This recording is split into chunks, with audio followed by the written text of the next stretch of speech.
Direito ao ponto. Doutor Paulo Feitosa, mais uma vez aqui com a gente, hoje falando inclusive dos dados, eu vi essa semana, gente, dados muito recentes, mostrando que os juros do cartão de crédito no Brasil ultrapassaram os 400% ao ano. E, meu amigo, como nós não temos, infelizmente, o brasileiro não tem na escola. O que a gente devia ter na escola? Devia ter aula de espanhol, cara. A gente está na América Latina, poxa. O inglês é importantíssimo, é a língua do mundo. Beleza, mas você já viu a facilidade com que a criança aprende uma coisa? Pois é, né? Um idioma. A criança está aberta para idiomas, para música, para esporte. Educação financeira, por que não? Muita gente hoje tem muitos problemas. A pessoa até ganha bem muitas vezes, viu? Mas não sabe administrar o próprio dinheiro. Então a gente não tem educação financeira, acaba caindo muito aí nessas armadilhas de cartão de crédito. Olha esse dado que foi divulgado, gente. Juros do cartão de crédito no Brasil ultrapassaram os 400% ao ano. São milhões de brasileiros presos no crédito rotativo. Então, a gente tem que entender, gente, até que ponto isso é uma dinâmica do mercado, ou seja, é assim que as coisas são e pronto, né? É uma regra, uma lei, né? Em que momento isso, então, pode passar a ser um problema jurídico para o consumidor? Bom dia, doutor Paulo Feitosa. Daniel, um ótimo dia para você e um bom dia para o nosso ouvinte que nos acompanha aqui hoje no Direito ao Ponto. E o assunto de hoje ele requer um pouco mais de atenção, porque ele envolve educação financeira e também proteção jurídica. O crédito rotativo no Brasil ele é permitido, mas ele não pode ser usado para colocar o consumidor em desvantagem excessiva ou sem informação adequada. É justamente nesse ponto que o Código de Defesa do Consumidor entra com o intuito, com o objetivo de garantir o equilíbrio, transparência e evitar abusos. Certo. Bem, doutor, vamos falar então, começar falando do Código de Defesa do Consumidor. Se aplica nesses casos do cartão de crédito aí que a gente está falando? Daniel, uma ótima pergunta.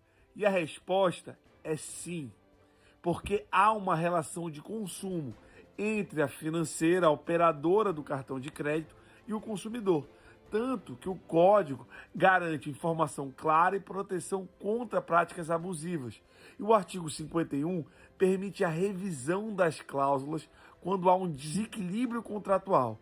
Se o consumidor não compreende o custo real ou é colocado em desvantagem excessiva, há fundamento jurídico para revisão. Entendi. Doutor, pagar o mínimo ou entrar no rotativo, isso pode gerar algum tipo de ilegalidade?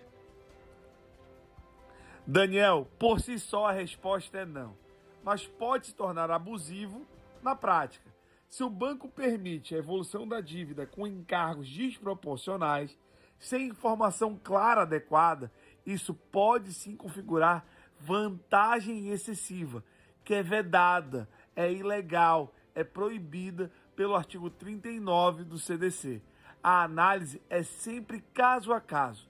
Precisa se analisar a concretude do caso. Entendi. E esses acordos com o banco, hein, doutor? O consumidor precisa ter, então, esse cuidado jurídico, não é mesmo? Vamos lá, Daniel. O consumidor hoje, ele precisa ter muita atenção, já que todo acordo é um novo contrato. Caso ele mantenha juros elevados ou ele não traga detalhadamente os encargos, ele pode ser questionado sim. Nada foge ao exame do Poder Judiciário. O CDC, ele é claro quando ele fala sobre transparência e equilíbrio, tanto que é a temática que hoje nós estamos tratando desde a abertura.